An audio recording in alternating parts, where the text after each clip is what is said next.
Saudara, bagaimana membaca arah politik pasca pertemuan elit PDI Perjuangan dan PKB? Efektifkah kegiatan Safari Puan untuk menjadi modal politik di 2024? Kita akan bahasnya bersama politisi PDI Perjuangan, Deddy Sitorus, Wasekjen PKB, Saiful Huda, dan Direktur Eksekutif Indikator Politik Indonesia, Burhanuddin Muhtadi. Selamat malam, Bapak-Bapak, sehat selalu?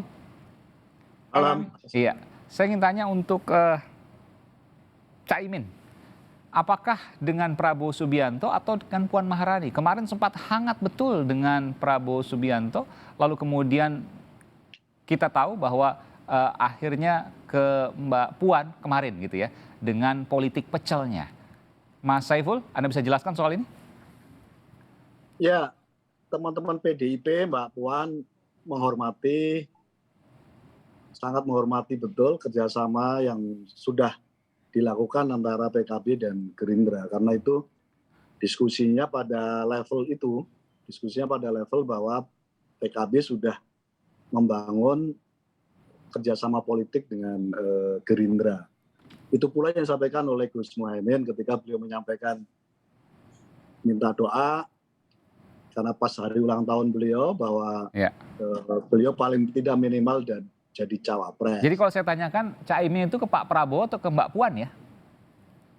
Ya kemarin disampaikan itu, sekali lagi fatsun kita tetap dengan Gerindra karena kontrak politiknya dengan Gerindra. Gimana? Fatsun politiknya, fatsun kan sopan santun. Gimana? Ya, fatsunnya tetap memegang apa yang sudah kita tangani dengan Gerindra. Oke. Kalau kemarin dengan Mbak Puan artinya? Kan ini menerima safarinya Mbak Puan. Jadi pasif. Sejauh ini saya boleh simpulkan ya, sejauh ini masih teken kontrak dengan Pak Prabowo atau Gerindra. Kalau ada pimpinan parpol yang lain yang mau coba-coba untuk narik, ya lihat-lihat dulu gitu ya? Saya kira begitu, dan PDIP menghargai betul posisi PKB yang sudah koalisi dengan Gerindra. Jadi itu yang juga Mas Aiman, ya. Itu yang disampaikan oleh Caimin juga kan, ketika ditanya teman-teman wartawan, Caimin cawapresnya Mbak Puan ya? Gitu. Ya saya tanya dulu sama Pak Prabowo. Oke. Jadi Mas Burhan udah tukar cincin dengan Pak Prabowo, tapi belum ada janur kuning, kurang lebih begitu lah. Ya, kalau dengan Pak Prabowo kan sudah hitam di atas putih, meskipun dalam konteks politik Indonesia yang sangat fluid, itu sangat mungkin kontrak di atas kertas tadi bisa berubah di tengah jalan. Sebelum ada janur kuning lah, bilangnya begitu ya? Sebelum pendaftaran resmi ke KPU. Jadi apapun bisa terjadi. Termasuk misalnya PDI Perjuangan bergabung dengan Gerindra dan PKB. Dan soal capres dan cawapres bisa didiskusikan ulang kalau misalnya PDI Perjuangan masuk. Karena bagaimanapun PDI Perjuangan itu kapal induk besar. Tapi kan begini, kan sudah tanda tangan, sudah ada perjanjian, kurang lebih begitu lah ya. Sudah ada MOU. Pindahnya gimana tuh? Itu bicara fatsun kan, bicara sopan santun. Ya, kan kita seringkali mendapatkan presiden kontrak politik di atas kertas berubah di tengah jalan. Apalagi masih sangat panjang perjalanan menuju 2024. Jadi lagi-lagi kontrak politik itu satu fatsun yang harus dihormati. Tapi lagi-lagi pula seringkali pelajaran memberikan semacam presiden di mana kontrak politik hitam di atas putih itu bisa berubah. Oke, kalau gitu saya tanya begini, apa sih tujuan Caimin dan Pak Prabowo sejak dini sudah teken kontrak? Yang teken kontraknya kan partainya. Iya. Sementara capres-cawapresnya kan belum ditentukan dalam kontrak antara PKB dan Gerindra. Betul, tapi kan publik bisa membaca, oh ini pasti Pak Prabowo dengan Caimin gitu. Arahnya ke sana. Ya, belum tentu, Mas. Belum tentu. Jadi bahwa Pak Prabowo sudah menegaskan sebagai capres oleh Partai Gerindra dalam Rapimnas, iya. Tetapi siapa cawapres yang diinginkan oleh Pak Prabowo belum tentu juga dari Caimin, karena bagaimanapun Pak Prabowo pasti ingin melihat calon yang dipinang oleh Pak Prabowo nanti di 2024 sebagai pendamping, itu calon yang kita sebut saja sebagai winning ticket. Nah, pertanyaannya adalah apakah Pak Prabowo Muhaimin itu winning ticket atau tidak? Nah, itu sangat ditentukan satu konstelasi jelang 2024, yang kedua lawan Pak Prabowo Caimin siapa? Nah, kalau misalnya lawannya itu secara elektoral bisa dikalahkan, Gus Muhaimin punya potensi masuk sebagai calon pendamping Pak Prabowo. Tetapi kalau lawan Pak Prabowo itu lawan yang kuat, Pak Prabowo pasti mencari alternatif lain yang bisa melengkapi kekurangan elektoral Pak Prabowo, terutama di Jawa Tengah dan Jawa Timur. Iya, kalau bicara soal KIB yang sudah terbentuk sebelumnya, ada PKB juga di sana kan, P3 dan PAN, lalu sekarang kontrak juga PKB dengan Gerindra, ini tentu masyarakat akan melihat, ini maunya PKB apa sih? Saya ke Pak Saiful dulu, Bung Saiful, nanti baru ke PKB Mas nggak Burhan. ada di KIB. Oh, mohon maaf. Golkar, PAN, Ya. dan P3. Mohon maaf ya. Nah, kalau gitu saya tanyakan begini. Artinya PKB dan Gerindra ini adalah dua partai yang hendak menyaingi dari KIB. Karena ada terbentuk dua poros minimal. Tinggal nanti siapa yang mau mengambil PKB dan Gerindra ini. Apakah PDIP ataukah kelompok misalnya dari Demokrat, Nasdem, dan PKS? Ya, terkait dengan itu doanya Gus Muhaimin kepada Mbak Puan. PDIP sebagai partai pemenang harus, ya wajar kalau Mbak Puan harus nyapres sebagai calon presiden. Nah, kalau logika itu misalnya suatu saat perjalanan nggak ketemu dengan PKB Gerindra, berarti kan Bang Deddy PDIP bisa bangun blok poros baru sebagai partai papan atas, atau bahkan bisa mencalonkan sendiri gitu. Oke, saya ke Mas Burhan. Mas Burhan, apa yang bisa dibaca? Ada KIB, Golkar, PAN, P3. Sekarang misalnya Gerindra dan PKB. Arahnya mau kemana nih?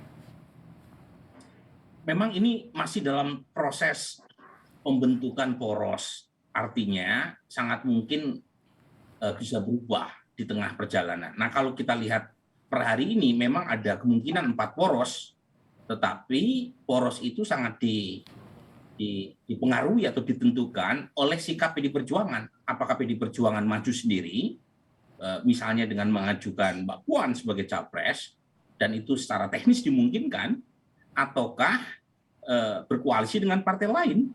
Kalau misalnya berkoalisi dengan partai lain, tentu bukan 4 poros, sangat mungkin hanya 4 poros masih mungkin itu? Gimana? 4 poros masih mungkin, Mas Burhan? Tergantung PD Perjuangan. Kalau PD Perjuangan maju sendiri 4 poros mungkin. Jadi maksimal PD bisa 4 pasangan capres dong? Maksimal 4 kalau melihat konstelasi berdasarkan. Oke, ini informasi menarik ini. Oke. Saya ke 4 karena presidensial threshold masih 20-25%. Tapi lagi-lagi konstelasi itu tadi ditentukan oleh sikap PD Perjuangan. Maju sendiri ataukah berkoalisi dengan partai lain. Kalau berkoalisi dengan partai lain, maksimal 3. Itu pun bisa berubah menjadi 2 kalau terjadi rekonsolidasi kekuatan, terutama antara partai-partai pendukung pemerintah. Saya belum menghitung detail. Kalau Gerindra dan PKB cukup ya untuk mengajukan satu calon? Oh cukup, oke, baik. Baik, betul. Jadi 4. Cukup, kemudian Gerindra dan PKB cukup. Oke, jadi saya simpulkan 4 nih ya. 4 ini bisa memungkinkan. 1 PDI Perjuangan sendiri, porosnya sendiri, lalu Gerindra, PKB, lalu kelompok KIB, Golkar, PAN, dan P3, dan yang 3 sisanya adalah Nasdem, PKS, dan Demokrat. Jadi akan ada 4 pasangan capres maksimal ini.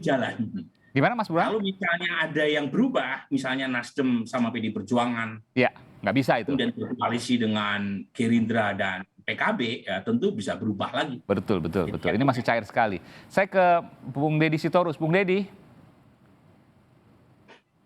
masih di mute kelihatannya. Sudah jelas, Bung Deddy? Oh, nggak pakai nomor telepon ya, langsung Zoom ya? Iya, langsung Zoom. Anda sudah on air ini, Bung Deddy? Sudah. Baik, Bung Deddy, jadi ada 2 pilihan, PDIP mau maju sendiri atau menggandeng yang lain. Kalau PDIP maju sendiri, maka bisa jadi 4 pasangan capres nanti di 2024. Arahnya kemana? Ya, logikanya kan PDI Perjuangan lebih mungkin tidak maju sendiri ya. Oke. Kenapa? Berpikir kita kan negara gotong royong selalu. Kita percaya bahwa negara ini harus dibangun bareng-bareng gitu loh. Apakah itu sudah arahan pasti misal dari Bu Mega, tidak akan mungkin maju sendiri, Bung Deddy? Kenapa? Apakah sudah arahan Bu Mega misalnya bahwa tidak boleh maju sendiri dan tidak akan mungkin? Atau masih terbuka peluang? Oh, kita kan bicara dari paradigma berpikir PDI Perjuangan ya. Jadi kalau itu kan Bu Mega belum pernah menyampaikan secara terbuka, secara resmi, tetapi itu kalau bicara sistem thinking di PDI Perjuangan pasti kita tidak maju sendiri. Oke, jadi masih terbuka kemungkinan. Terakhir sebelum saya ke Mas Burhan untuk menutup, apa yang kemarin dilakukan oleh Mbak Puan, tujuannya ke arah mana? Bertemu dengan Caimin, Bung Deddy? Oh, ini ke saya? Iya. Sorry. Silakan. Oh ya, kalau Mbak Puan pergi melakukan safari politik kan itu bagian dari tugas beliau sebagai ketua bidang politik di DPP PDI Perjuangan ya. Itu sesuatu yang memang beliau harus lakukan, apalagi menjelang pemilu. Jadi tentu saja pembicaraannya terkait potensi-potensi, peluang-peluang penjajakan ya, tetapi lebih kepada hal-hal yang bersifat makro, bukan teknikal atau katakanlah bukan sesuatu yang bounding ya, tapi lebih kepada penjajakan. Oke. Apakah nanti juga akan mungkin misalnya ke koalisi misalnya Nasdem, kalau PKS sudah nggak mungkin ya, Demokrat misalnya? Saya kira tadi kan saya sudah bilang ya bahwa PDI Perjuangan itu berpikirnya selalu gotong royong ya. Sebisa mungkin tentu kita tidak akan maju sendiri kecuali memang keadaan memaksa untuk seperti itu. Tentu saja kita mau bareng-bareng gitu ya. Iya. Saya juga yakin sih Demokrat. Baik.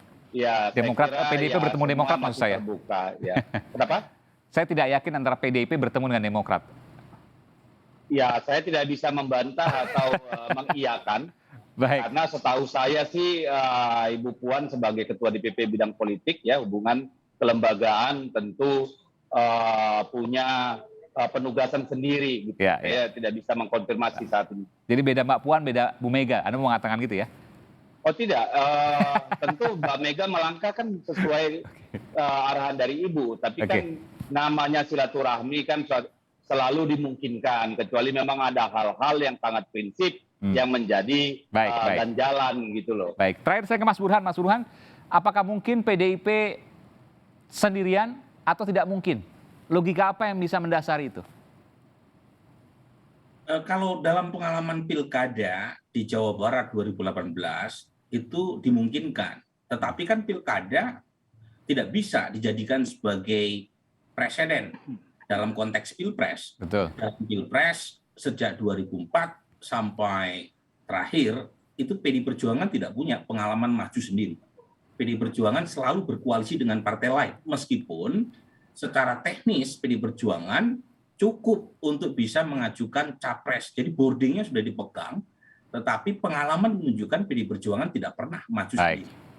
Jadi itu pegang pada pengalaman. Itu karena kita memang secara sadar memilih tidak maju sendiri, Mas. Jadi kalau Jawa Barat itu kan anomali karena pada saat itu kan ada sesuatu langkah-langkah politik yang akhirnya membuat kita tidak berkoalisi gitu loh. Jadi sinyalnya memang lebih kuat untuk tidak sendirilah begitu ya? Sinyalnya lebih kuat untuk tidak sendiri. Seperti saya bilang, membangun negara ini Bu Mega selalu berpesan, kita itu gotong royong, nggak mungkin sendirian bangun bangsa ini. Jadi maksimal 3 pasangan capres, atau seperti yang kemudian muncul di jumlah media sosial, akan dipaksakan 2 pasangan capres, tidak ada yang tahu. Nanti kita akan lihat bagaimana kebenarannya di depan. Menarik untuk terus cermati. Terima kasih Bung Deddy Sitorus dari PDI Perjuangan, kemudian Bung Saiful Huda dari PKB, dan Bung Burhanuddin Muhtadi dari Indikator Politik Indonesia. Terima kasih, selamat malam Bapak-Bapak, sehat selalu.